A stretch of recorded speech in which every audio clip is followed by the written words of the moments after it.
vamos a empezar. Muchas gracias a quienes nos están acompañando este martes de La Voz de Residente y Ginecobstetricia. Ya si es primera vez que nos acompañan, les comento muy rápidamente en qué consiste la dinámica. Tenemos un doctor invitado quien realiza una exposición o realmente, como a mí me gusta verlo, una clase de alrededor de 25, 30 minutos. Después de esto tenemos la intervención de nuestro doctor mentor que siempre nos acompaña en ginecobstetricia, el doctor Montalvo, que ustedes ya conocen, para que haga su aportación.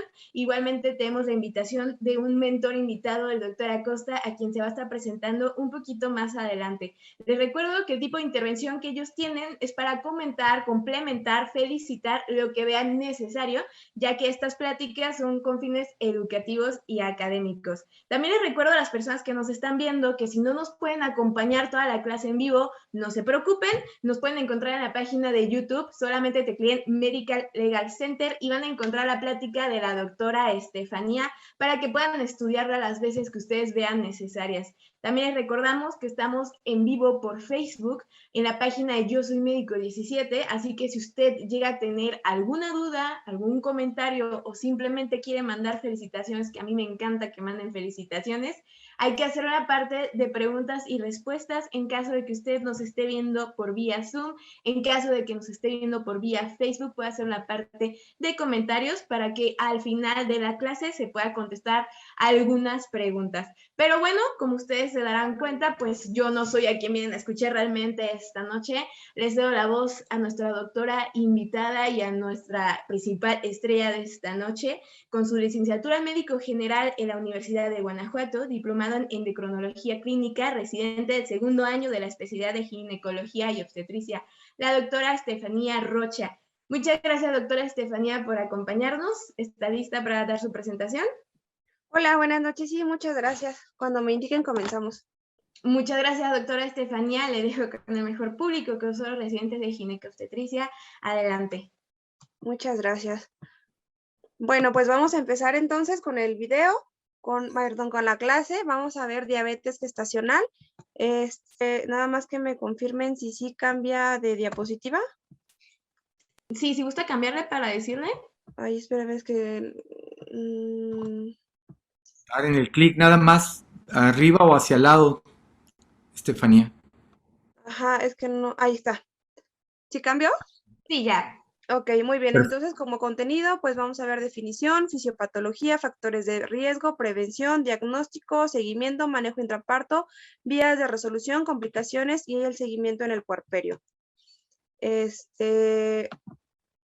Bueno, como definición vamos a ver que la diabetes es una intolerancia a los carbohidratos con diversos grados de severidad. Se puede reconocer por primera vez en el embarazo y puede o no resolverse una vez después de este. La clasificación de la diabetes, vamos a ver que se puede clasificar en estos tipos. La tipo 1, como ya conocemos, es una deficiencia absoluta de la insulina por destrucción de las células beta del páncreas. El tipo 2 varía desde la resistencia a la insulina. El tipo 3, bueno, u otros tipos son más que nada mutaciones genéticas. Y el tipo 4, pues ya aquí tenemos lo que es la diabetes gestacional. Como epidemiología, vamos a ver que a nivel mundial se ha estimado un 7% en todos los embarazos, lo que es que tenemos 20,000 casos anuales. En México la prevalencia va del 8.7 al 17.7%. El 50% de las mujeres con diabetes van a desarrollar diabetes tipo 2 entre 22 y 28 años después del embarazo. En las mujeres latinoamericanas, hasta el 60% van a desarrollar diabetes tipo 2 5 años después del embarazo. Entonces vamos a ver cómo la prevalencia en la mujer mexicana es más alta. Dentro de los factores de riesgo vamos a tener que es la edad materna, mayor de 30 años, historia previa de diabetes mellitus gestacional, historia familiar de diabetes, índice de masa corporal mayor a 30, historia de abortos o muerte fetal in útero de causa inexplicable. Este cuadrito está en la guía de práctica clínica, nos divide a las mujeres por riesgo. Si se fijan aquí, en niveles de bajo riesgo, está aquí que sea un grupo étnico con bajo riesgo de diabetes. Como bien sabemos, las mujeres latinoamericanas es una etnia de alto riesgo para diabetes. Entonces, inmediatamente todas las mujeres mexicanas vamos a caer aquí, que es en el riesgo alto para diabetes. Dentro de la fisiopatología vamos a ver que los cambios fisiológicos del embarazo en el segundo trimestre va a haber una hipertrofia pancreática, un aumento de la secreción de insulina y todo esto para la demanda metabólica del feto. Hay una resistencia a la insulina periférica, hay un aumento en la glucosa periférica y hay un fracaso en la secreción de insulina. Todo esto nos va a traer como consecuencia una hiperglicemia postprandial. Esta resistencia a la insulina y el aumento de la secreción está dada fundamentalmente por la producción de hormonas que se da en el embarazo. Una de esas hormonas que vamos a tener, ay, espérenme, nada más que se me trabó esto. De las hormonas que se van a ver durante el embarazo es la progesterona. Déjenme cerrar esta ventana. La progesterona, que va a fomentar la liberación de insulina por el páncreas. Cortisol nos va a promover la producción hepática de glucosa. La leptina incrementa durante el segundo y tercer trimestre y esta otorga saciedad y obesidad. La adiponectina es una proteína producida por los adipocitos y la hormona placentaria del crecimiento, que es similar a la GRH. Vamos a ver aquí en esta tablita que tenemos cómo todas estas hormonas que les acabo de mencionar tienen una meseta y a partir del segundo trimestre empiezan con un pico, empiezan a elevarse. Una de las hormonas más importantes que nos van a producir o que nos van a ayudar a este aumento de la glucosa es el lactógeno placentario. El lactógeno placentario es una hormona que tiene un efecto semejante a la hormona del crecimiento, que esta lo que puede hacer que es que aumente la concentración de ácidos libres circulantes y también podría aumentar a la resistencia a la insulina. Entonces, como vemos, el lactógeno placentario se va a empezar a elevar aquí en la semana 20. Todas estas hormonas de las que les acabo de hablar van a tener un pico o un acme a las 32 semanas. El diagnóstico de diabetes, la guía de práctica clínica nos dice que a todas las embarazadas en el primer trimestre debemos de hacerles una glucosa en ayuno. Esto para una detección temprana de diabetes mellitus tipo 2. La diabetes tipo 2 la vamos a hacer con estos valores, que es una glucosa plasmática en ayuno mayor o igual a 126, una glucosa plasmática al azar mayor a 200, o una glucosa plasmática 2 horas postcarga de 75 gramos mayor a 200, o una hemoglobina glucosilada mayor o igual a 6.5. Antes de las 13 semanas vamos a hablar que es una diabetes tipo 2. Posterior a esto, ya vamos a clasificar a nuestras pacientes conforme el riesgo que les había comentado. Cuando tenemos una paciente de riesgo bajo, lo único que vamos a hacer va a medir la glucosa en ayuno de las semanas 24 a las semanas 28 de gestación. Si el resultado es igual o mayor a 92, lo que vamos a hacer es buscar la diabetes mellitus en uno o dos pasos. Vamos a ver primero cómo es el paso 1. El paso 1 para diagnosticar diabetes podemos hacerlo con la carga de tolerancia a la glucosa de 75 gramos. Esto es en un ayuno de 8 horas. Y el diagnóstico de diabetes gestacional lo vamos a hacer con uno solo de los valores elevados. Vamos a hablar que la glucosa plasmática en ayuno va a ser igual o mayor a 92. La glucosa plasmática 1 hora igual o mayor a 180 y 2 horas mayor o igual a 153. Entonces, con un valor alterado hacemos diagnóstico de diabetes gestacional. El diagnóstico en 2 pasos es vamos a empezar con el test de O'Sullivan. Igual, vamos a empezar de las 24 a las 28 semanas. Aquí vamos a administrar una carga de 50 gramos de glucosa. Aquí es independiente del ayuno. Y vamos a hacer una determinación de glucemia 1 hora después de la toma. Si la glucosa es menor de 140, vamos a hablar que es una glucosa normal. Si es mayor a 140, vamos a hablar que es algo patológico. Aquí vemos que un valor de mayor de 140 identifica al 80% de las pacientes con diabetes y tiene una tasa de falsos positivos del 14 al 18%. Y un valor de mayor de 130 miligramos va a identificar a un 90% de las pacientes embarazadas. Como vemos, aumenta la tasa de detección, pero también aumenta la tasa de el porcentaje de falsos positivos de un 20 a un 25%. Entonces, es por eso que se ha determinado o que se ha llegado a un acuerdo de que el valor sea de 140 miligramos, perdón, de 140 miligramos sobre decilitro. Bueno, si el valor no sale mayor a 140, lo que vamos a hacer es el segundo paso. El segundo paso es la curva de tolerancia con 100 gramos. Aquí también va a ser necesario el ayuno.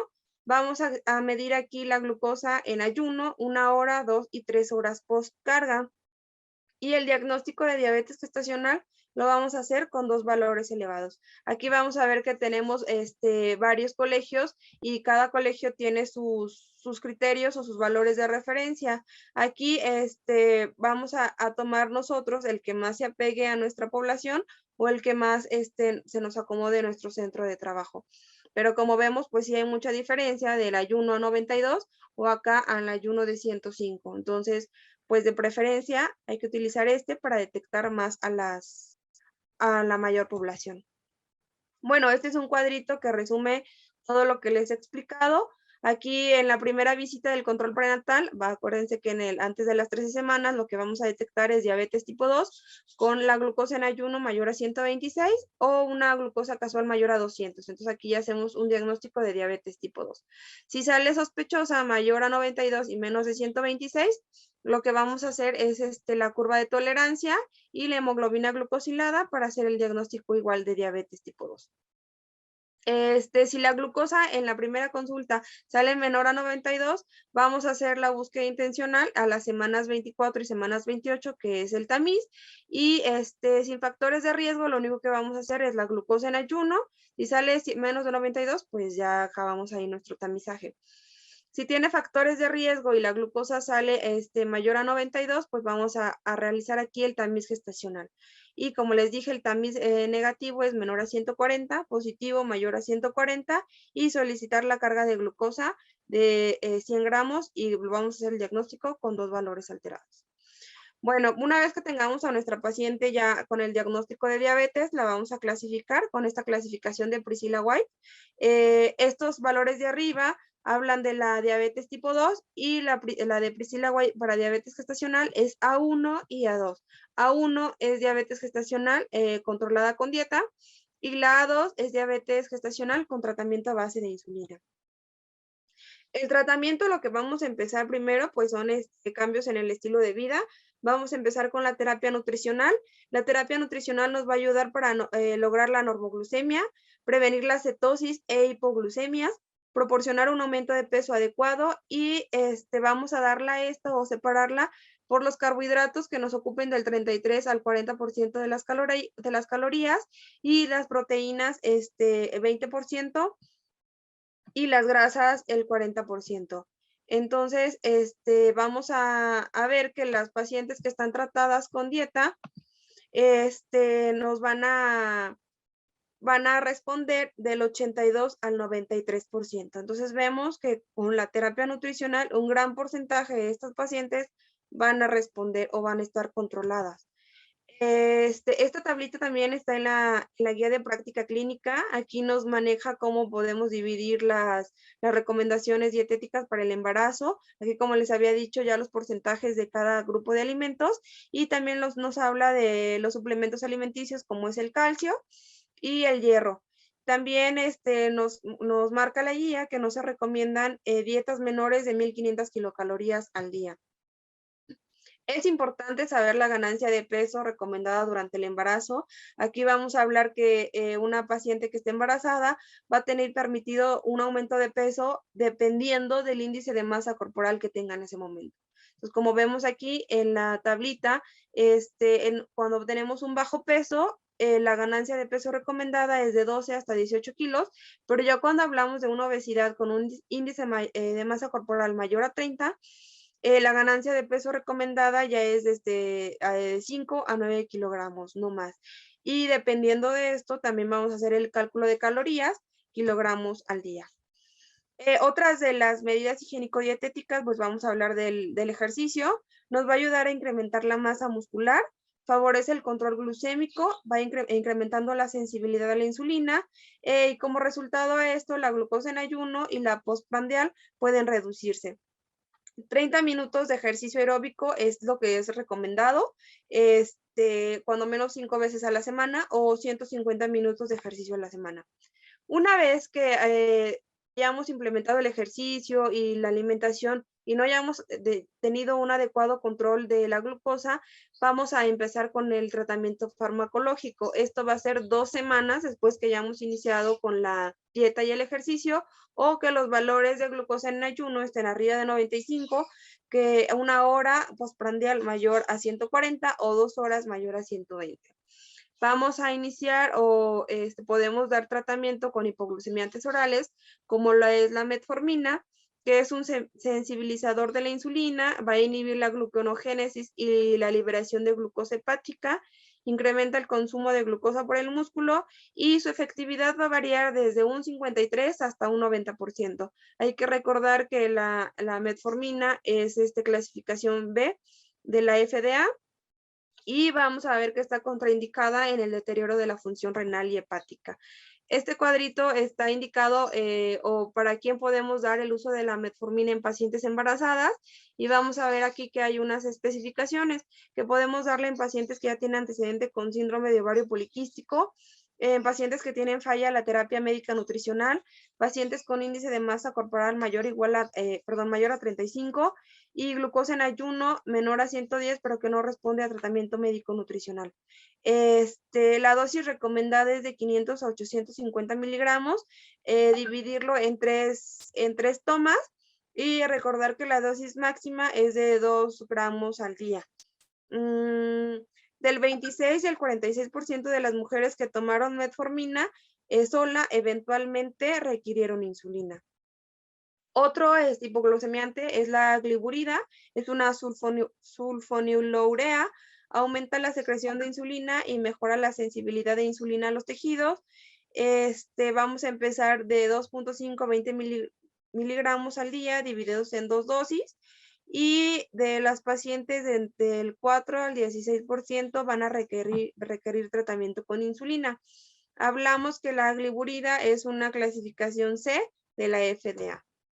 Y pues el tratamiento de elección para la diabetes gestacional pues es la insulina. La insulina de acción intermedia es la única aprobada para el uso de terapia basal y es considerada como el estándar de cuidado para la diabetes y el embarazo. Y la insulina de acción rápida es generalmente necesaria para el control de la hiperglucemia postprandial. Hay que recordar que la insulina no traspasa la barrera placentaria, entonces pues es de los fármacos, pues el estándar de oro para la diabetes gestacional. Bueno, pues aquí vamos a recordar aquí tenemos los tipos de insulina, los que vamos a utilizar. Los que utilizamos pues son las insulinas de acción rápida, que es la Lispro. El inicio de acción pues es de 1 a 15 minutos, el pico de acción de 1 a 2 horas y la duración de 4 a 5 horas. Y la otra insulina que vamos a utilizar pues es la insulina NPH. El inicio de acción es 1 a 3 horas y el pico de acción de 5 a 7 horas y la duración de 13 a 18 horas. Estas son las insulinas que vamos a utilizar durante el embarazo. En los valores elevados de ayuno, la administración de insulina de acción intermedia, o sea, la NPH, es la que nos va a ayudar a modificar estos valores. Y en la postprandial, la que vamos a modificar es la insulina de acción rápida. ¿Cómo calcular la insulina? En la guía de práctica clínica viene esta tablita y nos dice cómo vamos a calcular la insulina que va a necesitar nuestra paciente. Entonces aquí vamos a ir por pasos. El paso 1, vamos a iniciar con la dosis de inicio de 0.2 unidades por kilogramo de peso. Esto lo vamos a multiplicar por el peso de la paciente. El total lo vamos a dividir en tercios. Vamos a aplicar 2 tercios en la mañana y 1 tercio en la noche. Igual, otra vez la dosis matutina la vamos a dividir en tercios y de esta vamos a aplicar 2 tercios de NPH y 1 tercio de insulina rápida. Y el tercio que nos quedaba en la noche lo vamos a dividir, vamos a poner la mitad de NPH y la mitad de rápida. Aquí hay que, los ajustes de la glucosa lo vamos a hacer conforme a esto. Vamos a ver que una unidad de insulina nos va a metabolizar alrededor de 30 a 50 gramos de glucosa. Y vamos a poder hacer los ajustes de 2 a 4 unidades dependiendo del control que tenga la paciente. Y pues es importante, pues la dosis nocturna nunca debe de sobrepasar el total de la dosis matutina. El automonitoreo, ¿cómo vamos a hacer que nuestra paciente se revise o se cheque? Está indicado de 3 a 4 veces al día. Una tiene que ser en ayuno, con un periodo de ayuno mínimo de 8 horas, y también postprandial de 1 a 2 horas y 2 a 3 veces al día en diferentes horarios. Los niveles que se han relacionado más con bebés grandes son los niveles elevados de glucosa postprandial. Entonces hay que tener mucho cuidado en los niveles de glucosa después de las comidas. Aquí esta tablita también aparece en la guía de práctica clínica y nos dice o nos muestra cómo podemos decirle a nuestra paciente que se monitorice ella los controles de glucosa en su casa. Entonces aquí nos va diciendo, conforme el tratamiento que tiene, cómo se va a ir checando la glucosa para que nuestra paciente llegue a la consulta con su bitácora de glucosa.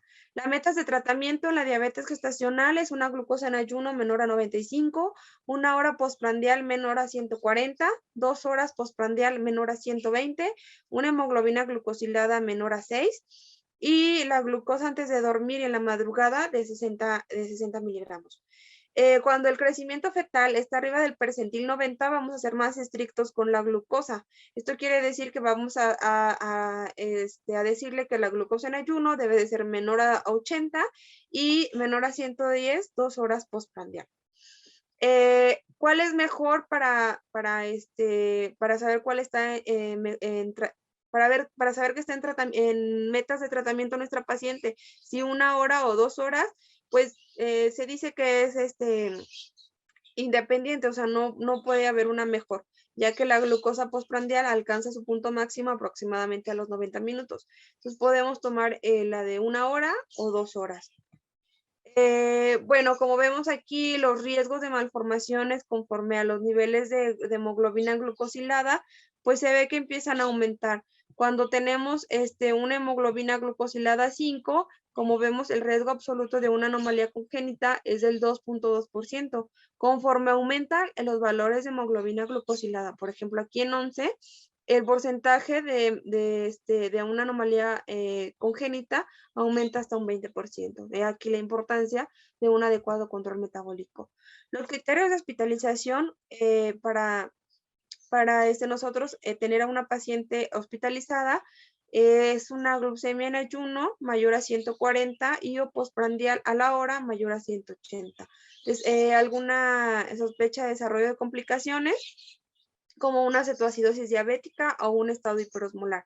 Una hipoglucemia en ayuno menor a 60 con o sin datos de neuroglucopenia o inestabilidad metabólica. Esto que se dé por episodios de hipoglucemia menor a 60 o de hiperglucemia postprandial mayor a 300. Todos estos son criterios para nosotros tener hospitalizada a nuestra paciente. Durante el trabajo de parto, lo que vamos a hacer es que decirle a nuestra paciente que en la noche previa a su hospitalización, si es una conducción, pues va a recibir su dosis habitual y en la mañana de la inducción nada más va a recibir la mitad de la insulina intermedia. Los niveles de meta que debemos de llevar durante el trabajo de parto es de 72 a 140 miligramos sobre decilitro y de 72 a 120 si es cesárea. Si la glucosa es mayor a 180, vamos a hacer una monitorización más frecuente. Las pruebas antenatales que están recomendadas, bueno, las que podemos utilizar es la prueba sin estrés, el perfil biofísico modificado y el perfil biofísico. En la diabetes gestacional A1 con buen control glicémico no van a estar recomendadas ningún tipo de de pruebas antenatales. Y en la diabetes gestacional A2 se debe iniciar a las 28 o 32 semanas y a las 28 semanas si el control glicémico es malo. De las complicaciones maternas más frecuentes, pues vamos a tener mayor riesgo de hipertensión gestacional, preeclampsia, también aumenta más la incidencia de preeclampsia, parto por cesárea, esto por todas las complicaciones que puede tener el bebé y las posibles morbilidades asociadas a la mamá. De las complicaciones fetales, pues vamos a ver que se aumenta hasta 15 veces más la muerte fetal, malformaciones congénitas del 6 al 10%, síndrome de dificultad respiratoria, una hipoglucemia neonatal entre el 30 y 50%, una policitemia neonatal, una hiperbilirrubinemia, hipocalcemia y hasta una hipertrofia cardíaca de un 35 hasta un 40%. En estos pacientes está recomendado el uso de ácido fólico, pero pues ya de 5 miligramos las tabletas. Bueno, y la macrosomía también vamos a ver que los bebés de madres diabéticas tienen macrosomía hasta en el 50%. Como vamos a ver aquí en esta tablita, nos marca que los valores que más se han asociado, aquí en esta, que más se han asociado a macrosomía son los niveles elevados postprandiales, 1 hora o 2 horas después de la comida, son los que más se asocian a un porcentaje de bebés grandes. Y vamos a ver aquí que a partir de las 32 semanas, lo que nos va a dar o nos va a orientar más al peso fetal es la circunferencia abdominal, y a partir de las 32 semanas es cuando se empieza a elevar y ya nos empieza a dar un bebé grande para la edad gestacional. Las vías de resolución, vamos a hablar que en la diabetes gestacional A1, a las 39 semanas le podemos dar manejo expectante hasta las 41 semanas.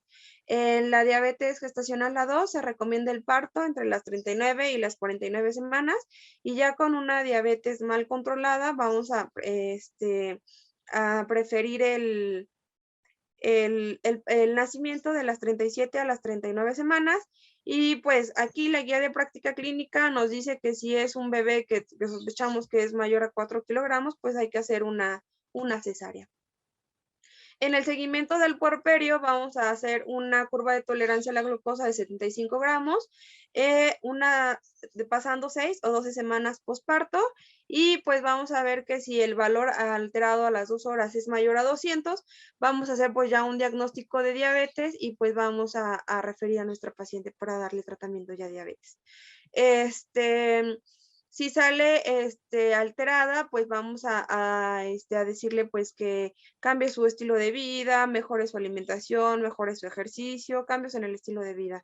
Y pues normal, si la glucosa sale normal, hay que volver a repetir esta curva a los 3 años. Y para métodos anticonceptivos en aquellas pacientes que cursaron con diabetes, esta tabla la maneja en la guía de práctica clínica y, por ejemplo, aquí en las pacientes que tienen antecedente de diabetes gestacional, se les da un punto a todos estos métodos de planificación, y aquí al final, cuando un punto dice que no hay restricciones y se puede utilizar el método. Entonces, el haber tenido el antecedente de diabetes gestacional no es ninguna contraindicación para poder utilizar alguno de estos métodos de planificación familiar que se mencionan aquí. Ya es otro caso u otro, pues sí, otra puntuación ya cuando hablamos de diabetes tipo 2. Y pues ya de mi parte eso sería todo. No sé si tengan alguna pregunta, alguna duda. ¿Qué les pareció? Muchas gracias, doctora Rocha. Igual como comenta ella, si tienen alguna duda, hay que hacerlo en la parte de Zoom, en la parte del chat de preguntas y respuestas, perdón. En caso de que usted esté por Facebook, con mucho gusto yo se lo leo a los doctores. En la parte de comentarios, solamente coméntelo. Vamos a pasar a hacer la voz a nuestro doctor mentor de ginecobstetricia, el doctor Montalvo. Adelante, doctor, lo escuchamos. Muchas gracias, Viri. Doctora Estefanía, ¿te molesto si dejas de compartir? Bueno, primero que nada, muchas felicidades. Es un tema realmente muy, muy, muy importante. Ya tú mismo nos estabas hablando de la trascendencia que esto tiene y el costo que tiene para la paciente, para el futuro de esos bebés. Ya nos platicará algunas cosas el doctor Acosta. pero es un problema que como decíamos al momento que estábamos empezando la transmisión de esta plática que nos hiciste favor de dar, es un problema en crecimiento, este es un problema en proceso. De acuerdo a las estadísticas de mundiales, simplemente, por ejemplo, la Federación Internacional de Estudios de la Obesidad nos dice que para el 2030, 1 de cada 5 mujeres en nuestro país va a ser obesa. Y si esto lo trasladamos a la obesidad como un factor importante en relación a la carga genética que tenemos para la posibilidad de desarrollar diabetes, y obviamente diabetes gestacional, con todo lo que esto implica, pues es un problema muy, muy importante y que tenemos que comenzar a manejar. Tenemos que darle más tiempo a nuestros pacientes a la hora de hacer diagnósticos y sobre todo hacer diagnósticos cada vez más oportunos. Pues hoy tenemos realmente un experto en esto. Nos acompaña el profesor Luis Fernando Acosta Alfaro. Él es ginecólogo, especialista en medicina materno-fetal. Ha ocupado múltiples cargos directivos, ha sido presidente del Colegio Sinaloense de Ginecología y Obstetricia, director regional de la Federación Mexicana de Ginecología y Obstetricia, profesor invitado a cursos nacionales e internacionales, catedrático universitario, etcétera. Podríamos estar aquí un buen rato platicando de todas las actividades académicas y profesionales del doctor Luis Fernando Acosta, pero preferimos escucharnos, que nos platique cómo estamos respecto a la diabetes gestacional en nuestro país, Luis Fernando. Y muchas gracias por estar con nosotros. Doctor Acosta. Bueno, parece que se desconectó, pero bueno, entonces yo sí quisiera hacerte algunas preguntas para empezar, Estefanía, mientras algunos de nuestros... Bueno. Perdón, decía yo, Luis Fernando... Sí te escuchaba, Jorge, muchas gracias. Bueno, no sé si estoy ahí en imagen. No te estamos viendo. Si quieres abrir tu cámara, te escuchamos, pero no estamos viéndote. Vamos a ver, cambiamos. Video.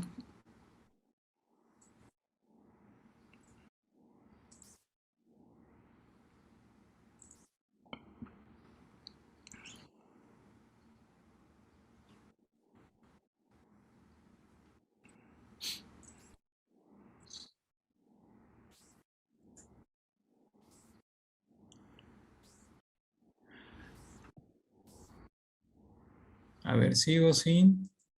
Sí, no te vemos todavía. No, doctor, solamente escuchamos su voz.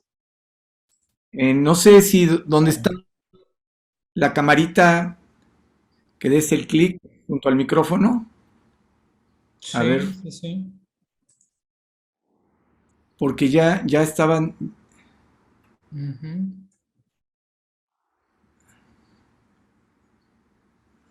A ver, Viri, si nos pudieran ayudar para ver si a lo mejor se bloqueó el video de él. Cuando está en panelista sí tiene acceso a video, doctor. Ok. Igual, doctora Luis Fernando, si hay algún problema con su cámara, su voz se escucha perfectamente. Cerró el video hasta ahorita. Bueno, mientras, a ver, Luis. Ahí vamos. ¿Ahí estás? Sí.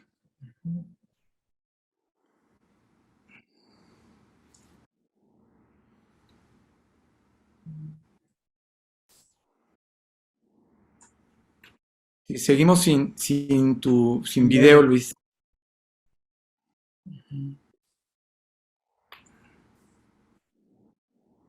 Ahí estás. Ahí estamos.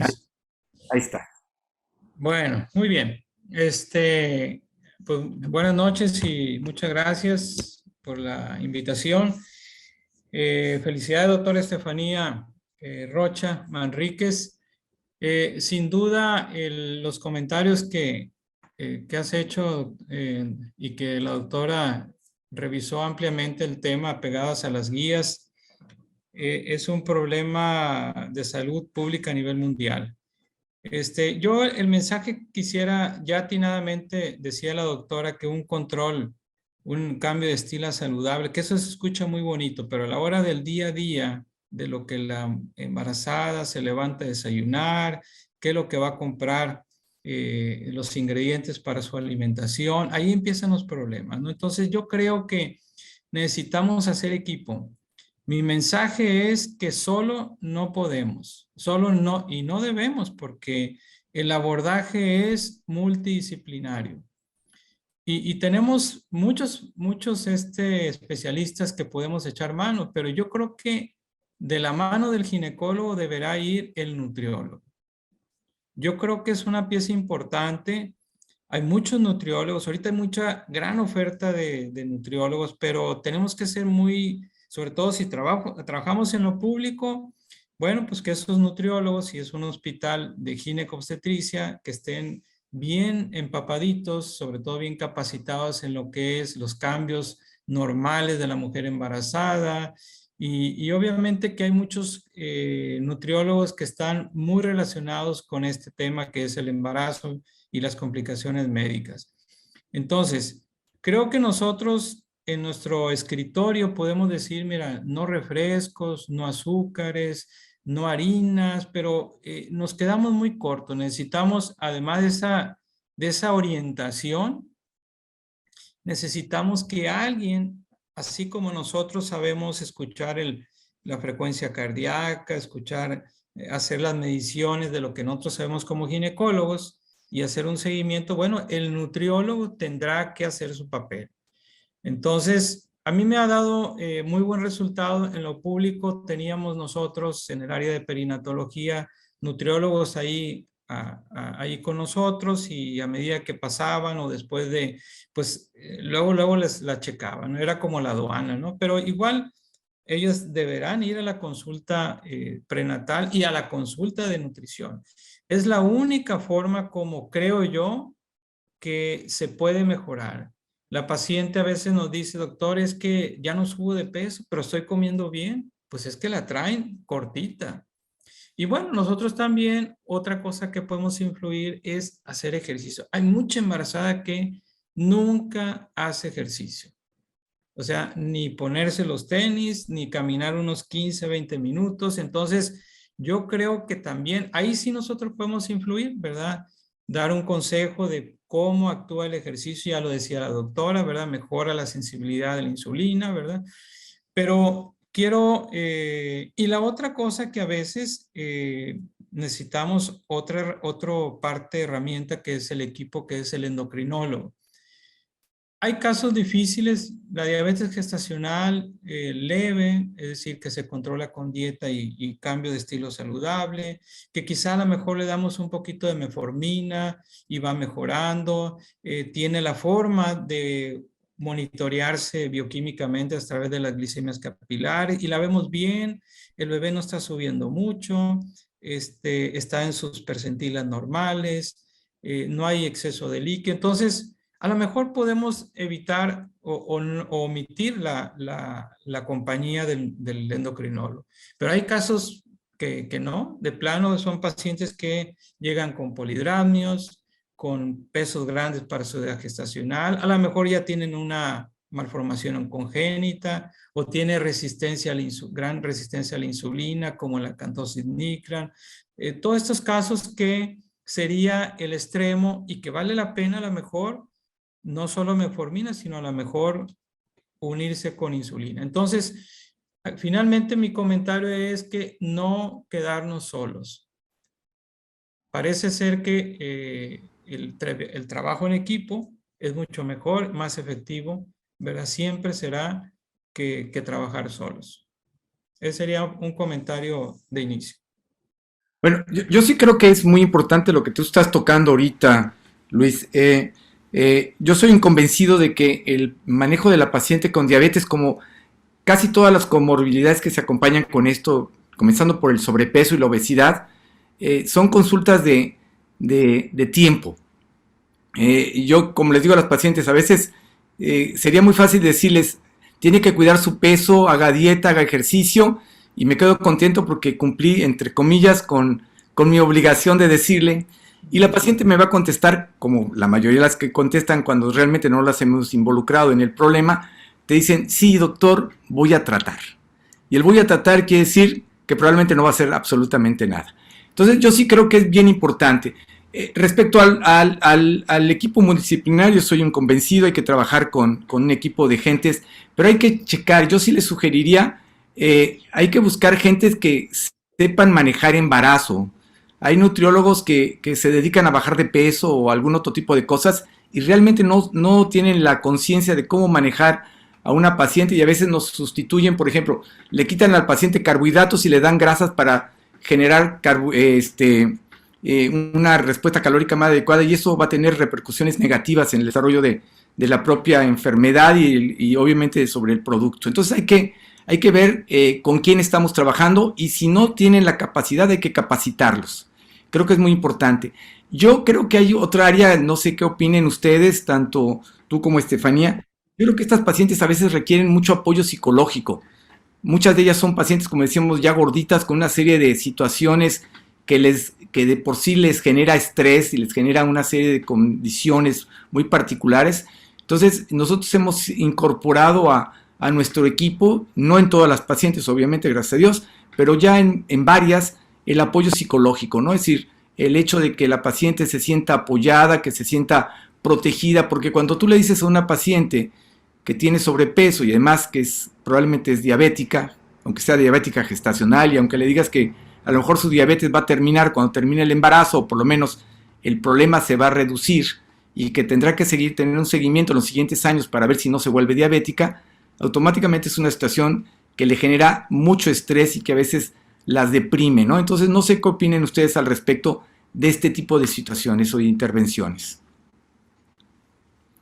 Estefanía, ¿tú cómo es el equipo que maneja la diabetes gestacional en tu hospital, Estefanía?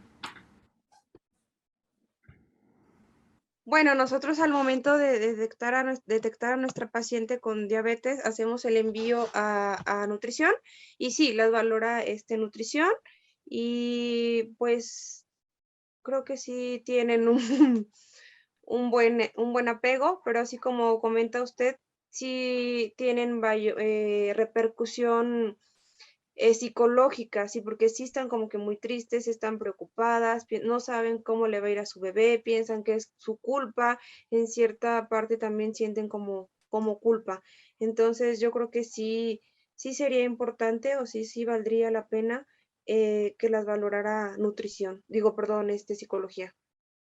Sí, también agregar que hay algunos casos que también por su historia obstétrica, es decir, un parto difícil, un parto traumático, quizás asfixia por lo mismo, y no se diga un óbito de tercer trimestre o aborto de repetición que ya hayan tenido, y que a lo mejor, pues obligadamente te preguntan, bueno, doctor, ¿eso tuvo que ver ahora lo anterior con lo que ahora tengo? Pues aunque no tengamos la certidumbre, nuestra respuesta puede ser que sí haya sido, ¿no?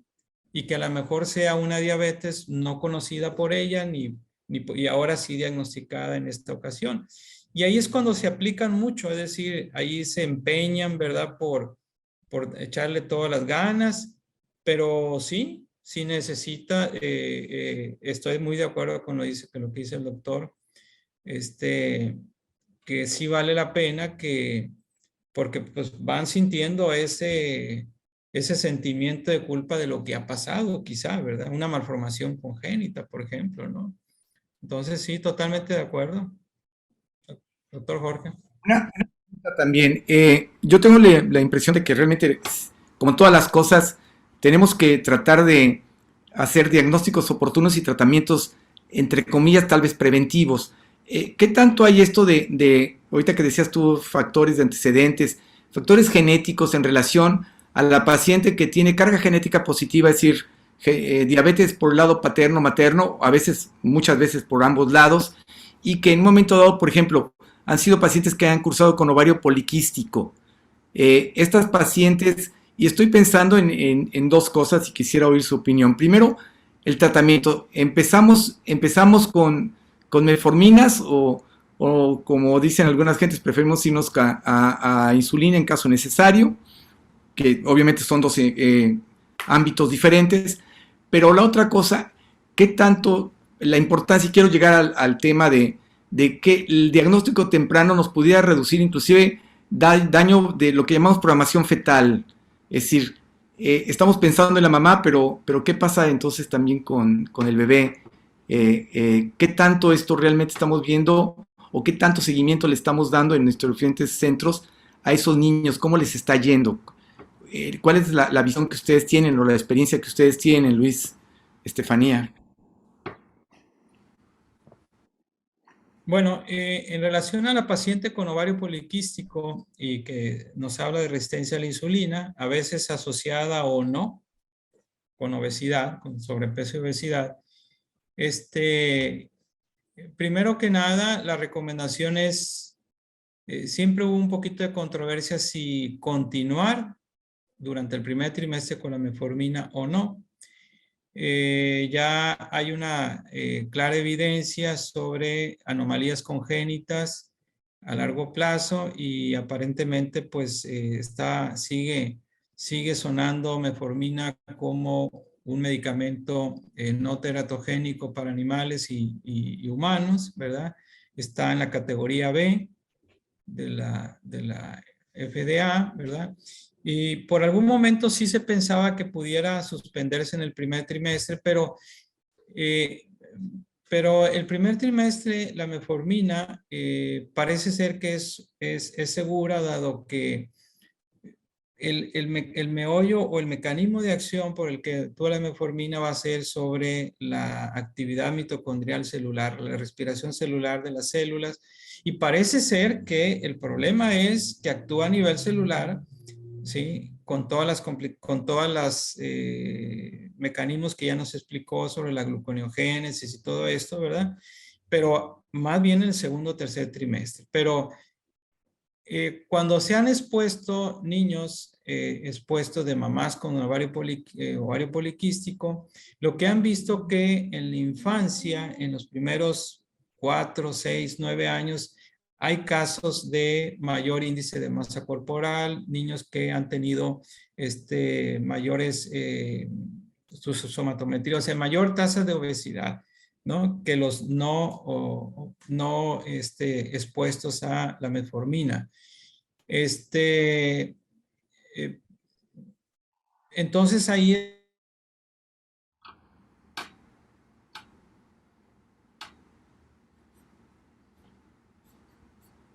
ese niño va a entrar a un escenario de la vida familiar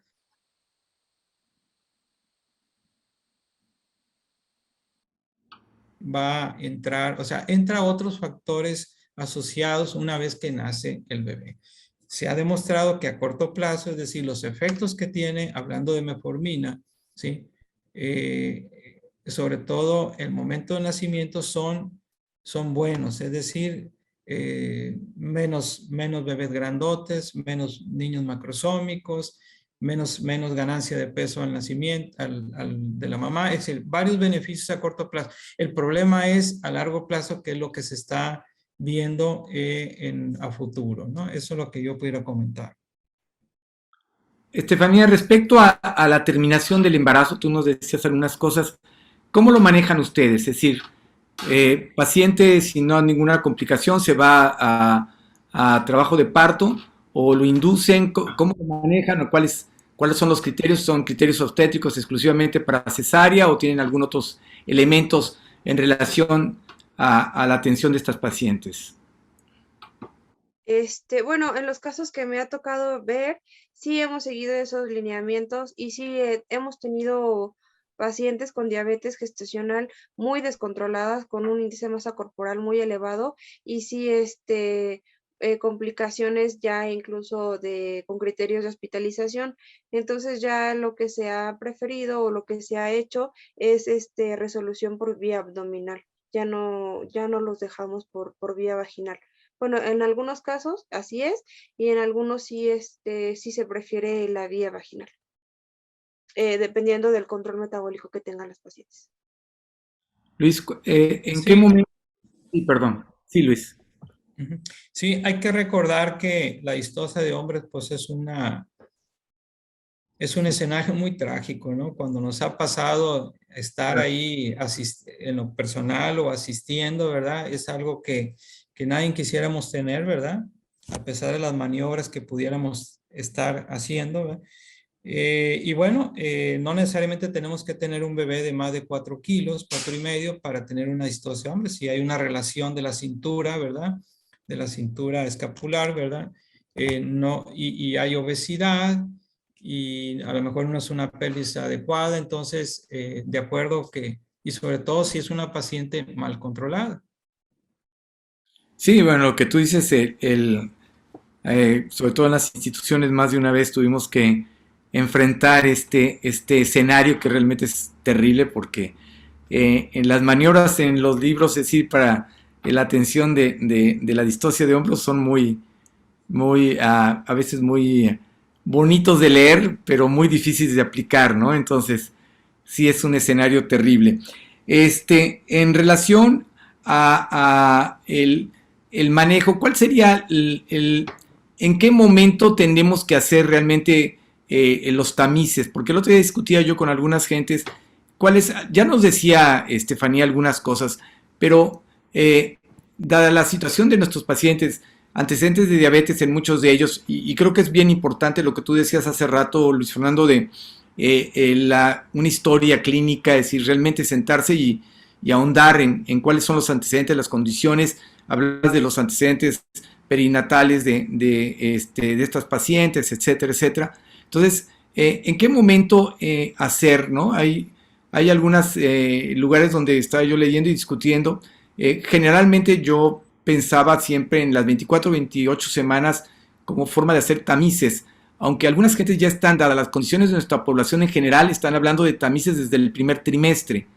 ¿Qué piensan ustedes de esto? Es decir, yo sé que a veces las condiciones, sobre todo en las instituciones, a veces no es fácil por la carencia de recursos adecuados, pero ¿qué tan recomendable sería comenzar a hacer este tipo de pruebas desde etapas más iniciales? ¿Realmente están impactando, tenían un impacto real sobre el pronóstico materno-fetal? Estefanía, ¿tú cómo lo ves? ¿O qué están haciendo ustedes?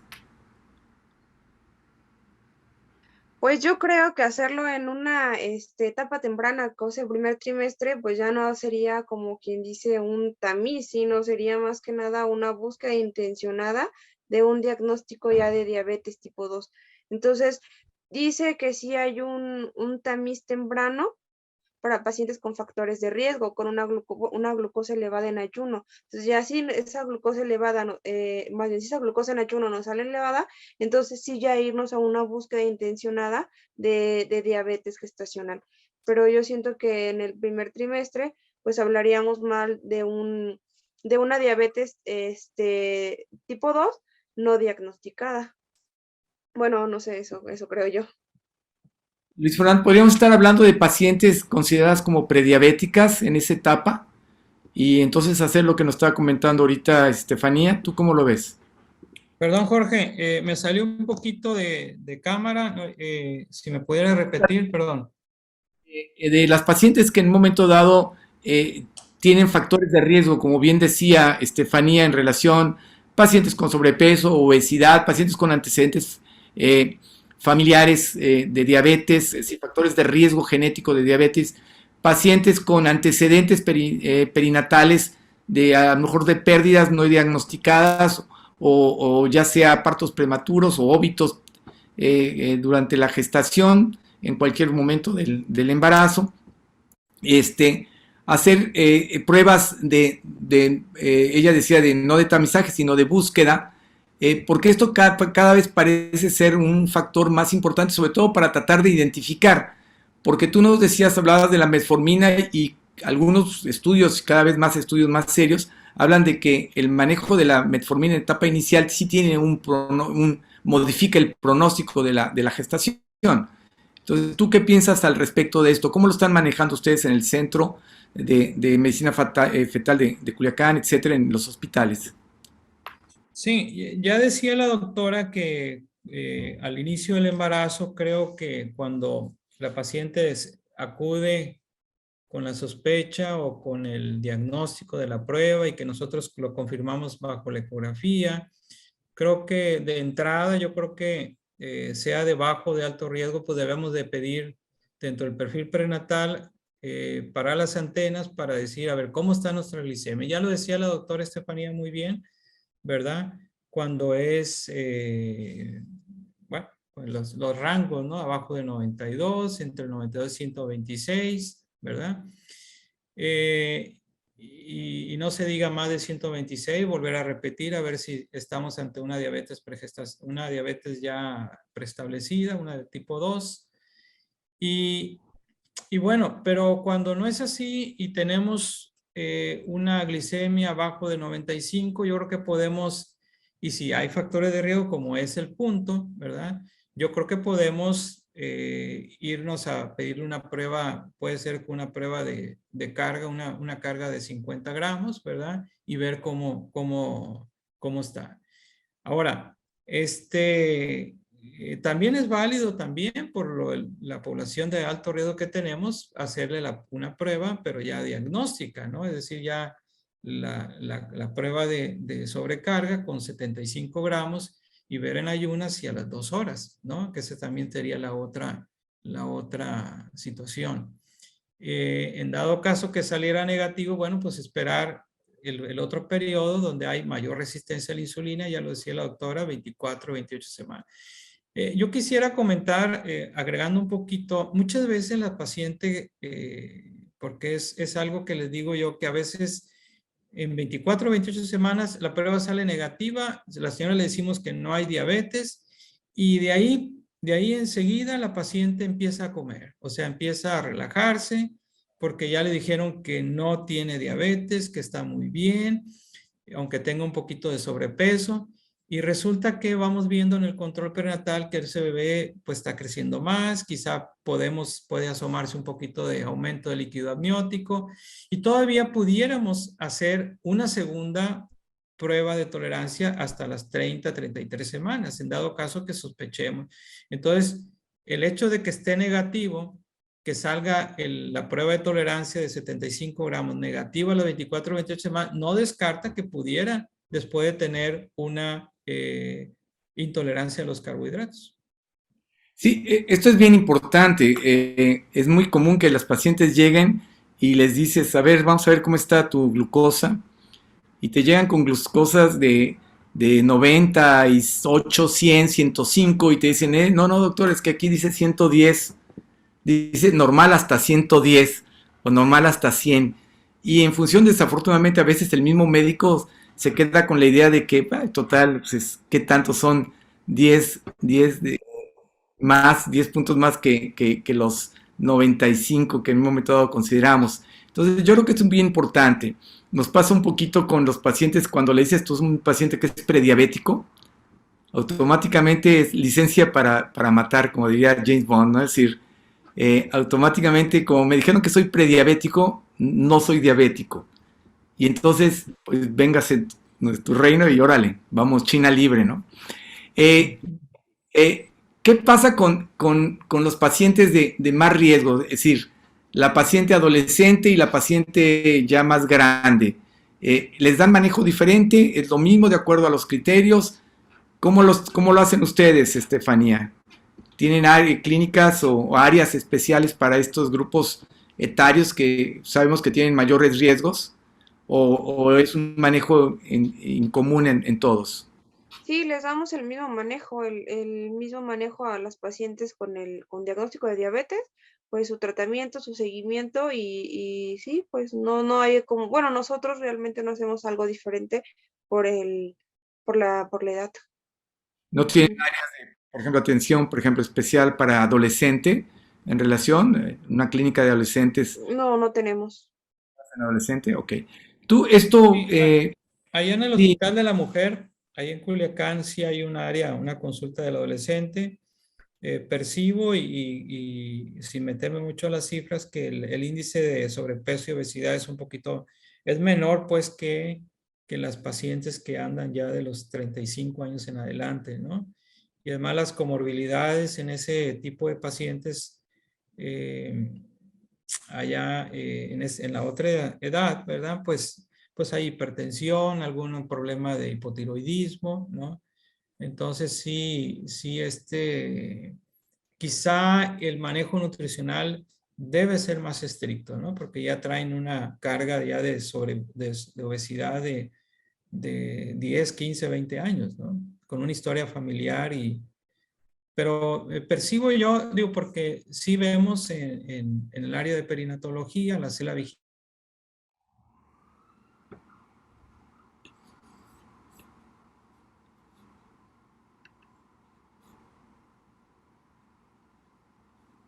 Ay, me sacó a mí, a ver.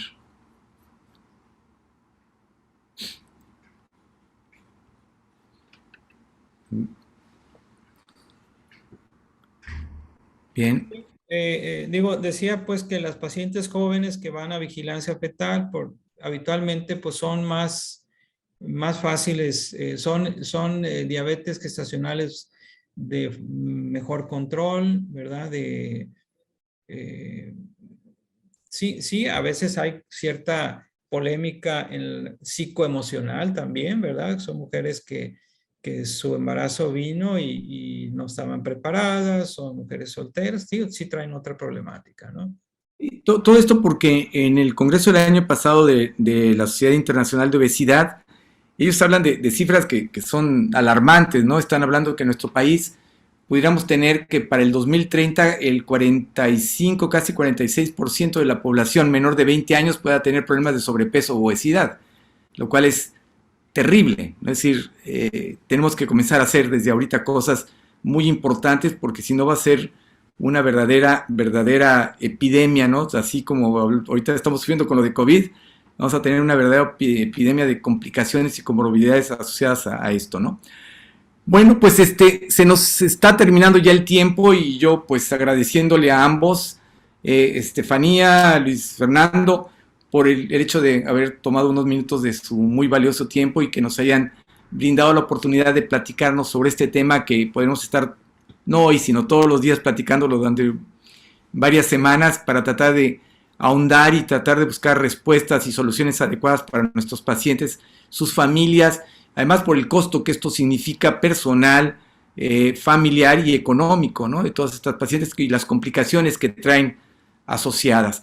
Pero ya para terminar les quisiera yo pedir, primero empezamos por las damas, si no tienes inconveniente, Luis Fernando, que la doctora Estefanía Rocha nos hiciera sus últimos comentarios.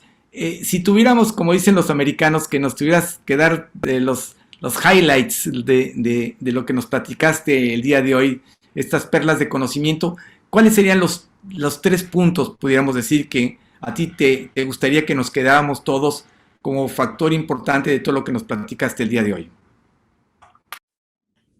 Bueno, creo que lo importante es iniciar un adecuado control prenatal, o sea, un control prenatal temprano, solicitar todos los estudios que manda la ley, o sea, la guía de práctica clínica, lo que es una química sanguínea, ahí viene la glucosa, y desde un momento temprano, pues, identificar a pacientes que ya tienen la patología. Como segundo punto, pues, hacer el tamiz en las semanas que marcan, de la 24 a la 28, si es que tienen factores de riesgo, y creo que como último punto, pues los cambios en el estilo de vida. Muchas de estas pacientes se controlan nada más con el cambio de alimentación y de ejercicio. Entonces, mejorar la problemática que tenemos en cuanto a la obesidad y sedentarismo. Entonces, yo creo que eso sería lo más importante o con lo que yo me quedaría de esta plática. Excelente, me parecen excelentes estos puntos. Luis Fernando, te pediría unas últimas cosas. Gracias. Bueno, tener en mente que es la complicación médica más frecuente en el embarazo, ¿verdad? Que nuestra mujer mexicana, el gen azteca o latino, es una etnia de alto riesgo y que vale la pena todos estos datos y factores de riesgo tener en un pequeño acordeón, ¿verdad? Para ir palomeando y ir preguntando, que no se nos pasen eso desde nuestras primeras consultas prenatales. Saber que podemos estar ante una diabetes pregestacional no conocida ni por ella, obviamente, ni por nosotros, sino hasta el segundo trimestre. Entonces, y para no olvidarnos del bebé, pues hay una etapa que es la ecografía morfológica, que ahí podemos también, además de revisar todos los órganos, el corazón pues es un órgano que puede ser afectado por la hiperglicemia, ¿verdad? Tratar de que no se embaracen con hemoglobinas glicosiladas muy altas, ¿verdad? Con mal descontrol. Y no olvidarnos del nutriólogo. Hay que, como decía el doctor Jorge, hay que seleccionar muy bien ese nutriólogo, conocerlo muy bien, no el que baje de peso, sino que esté bien orientado a los cambios de la mujer en el embarazo. Y felicidades, doctora. Mucho gusto y muchas gracias. Muchas No, gracias, igualmente. me quedo dos aspectos que a mí me parecen muy puntuales. Lo que dijiste, Estefanía, estilo de vida, ya nos había dicho también el doctor Luis Fernando. Necesitamos modificar el estilo de vida de nuestros pacientes. Tenemos que hacer realmente involucrarnos, acompañarlas. Es muy fácil decirles baja de peso, deja de comer, cierra la boca, es ejercicio. Pero si no les decimos cómo y además no sabemos qué, el otro día me decía una paciente, me enseñaba, es que, mire, me dijeron la nutrióloga que comprar esto, pero yo no tengo dinero para comprar esa dieta. Claro, claro. Perdón, no, es decir, berenjenas, ¿cuánto cuestan las berenjenas? Así me dijo, las berenjenas, ¿cuánto cuestan? Entonces, tenemos que involucrarnos, tenemos que hablar con nuestra nutrióloga, es decir, no basta con mandar, como dice el doctor Acosta, mandar con el nutriólogo, hay que platicar con el nutriólogo, es decir, hay que tratar de acompañar a nuestros pacientes, como ya comentábamos, son pacientes que están sometidas a un gran estrés por la enfermedad que le estamos diagnosticando y por el impacto que va a tener en ella y en el posible impacto que pueda tener en su bebé. Entonces, es extremadamente importante. Entonces, creo que estos dos puntos que nos han tocado ustedes son torales. Esperemos que esto sirva a todos, por lo menos a mí me ha servido mucho recordar todo esto y hacer más hincapié. Y finalmente, algo que acabas de decir tú, Luis Fernando, y que yo soy muy proclive a ello y que creo que es muy importante, tenemos que aprender a hacer protocolos de manejo de nuestros pacientes. Es decir, va a ser mucho más fácil si comenzamos a tratar de identificar con una especie de checklist, así como hacemos en el quirófano o hacen los pilotos de avión, comenzamos a sistematizar y ordenar todos estos aspectos, seguramente vamos a tener menos posibilidades de omitir algo que en el futuro pueda ser importante para el bienestar de nuestra paciente y su bebé. Entonces, pues nuevamente, doctora Estefanía Rocha, muchas gracias, felicidades. Así empiezan los grandes profesores de la ginecología en México. Muchas felicidades. Muchas gracias. Al doctor Luis Bueno, Fernando Alfaro. ¿Qué te puedo decir, Luis Fernando? Realmente, como siempre, mi admiración, mi respeto, cariño. igualmente. Muchas gracias por acompañarnos. Pronto nos veremos, Dios mediante. Y Viri, pues nada más para que nos hagas favor de cerrar esta muy, muy, muy agradable velada. Muchas gracias.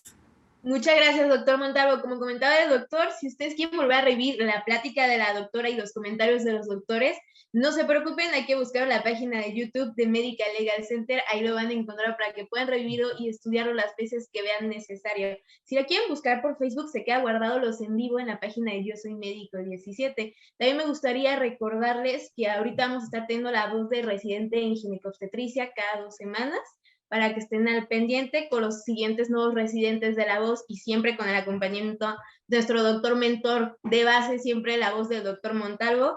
Y pues nada más agradecerles por su tiempo, doctora Estefanía, pues por animarse a dar este tipo de pláticas que realmente es para los residentes y para los futuros especialistas del país. Doctora Costa, muchas gracias por darnos un poquito de Mucho su gusto. tiempo. Y nada más queda más que decir que si hay algún jefe o jefa de residentes que requiera alguna plática para adiestramiento en temas médicos legales, nos manden un correo electrónico a atencion.mlsa@gmail.com y con mucho gusto nos ponemos de acuerdo para que reciban pláticas de manera gratuita. Nos vemos hasta el jueves en La Voz del Residente en Ortopedia y Trauma. Que pasen muy bonita noche. Gracias. Muchas gracias a todos. Buenas noches. Un abrazo. Felicidades Hasta luego. Hasta luego, doctora. para todos.